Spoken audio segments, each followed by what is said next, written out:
Hey everybody, Ryan Teljenik here from GamesRadar.com, and I'm with Derek Neal. I'm the producer on Darkstalkers Resurrection. And we're about to check out the HD re-release of second and third entries in the Darkstalker franchise. Derek, what can you tell us about working on Resurrection so far?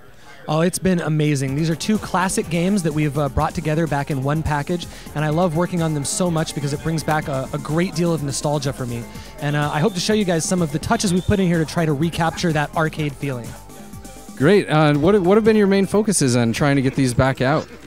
So our main focus has been on creating the best package for its value that we have ever put out for any of our downloadable titles, and I think we've really delivered. So let me show you guys some of the stuff that you can do in here. First of all, I'll start with some of the visual settings. So this is what the game looks like if you just turn off all of our filtering and stuff. You just have it on a, kind of default what it looked like if you were playing it on a computer or something like that. However, we've gone to great lengths to try and recapture the original arcade look, so you can play it like this instead. With scan lines and everything. You'll see the screen is actually bent, so it's curved around the bottom and the sides to recreate it. This should look a lot more like some of our fans remember it looking in the arcade. But we didn't stop there. We've got a lot more. In addition to the full-on widescreen modes, we've got this retro view mode with the whole screen slanted, and what we call over-the-shoulder mode, which actually shows you playing on a full-blown arcade cabinet with buttons and sticks and the whole 9 yards. And the game's fully playable online, offline, in any of these modes. The number of view modes that are available are really fantastic. Yeah, that looks amazing. Really, that's really. How were there any other modes that you guys tried playing around with, and what was the experience like trying to make this online ready? So speaking of other modes, the amount of content in this game is fairly staggering. So first of all, we have tutorial challenges available for every character across both games.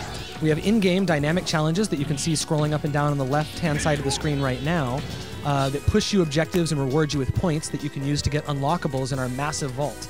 As far as the online stuff goes, we have 8-player online gameplay, GGPO enabled, with spectator mode. We have tournament support, and we have a streaming mode called Watch with Friends, where you can hop in there with your friends, watch matches as they get streamed down from our replay server, and just chat about them if you don't feel like playing directly.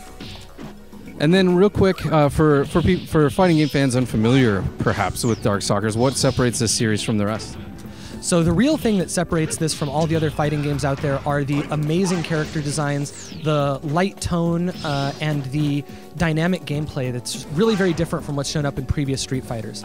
So the characters themselves have a rich and storied background where every individual character's motivations and histories are painted out, and those are actually explained to you on the main menu. We push you a lot of the details about them, things about how Baishamon found his armor in an antique store, and how the werewolf guy tried to master Kung Fu John Talbane in an attempt to control his animalistic urges. As far as the characters go, and their gameplay stylings being different, for one thing, you can block in the air, which is very different from previous Street Fighter games. For another one, as you'll notice, when I die, the round doesn't restart. My opponent doesn't regenerate all of his health. Instead, he has to continue fighting while damaged from the last battle. That creates a lot of new strategic opportunities and really changes the dynamic of the gameplay.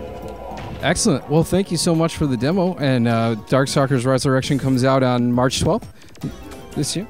Yep, it's out on March 12th and 13th on the PlayStation Network and Xbox Live Arcade.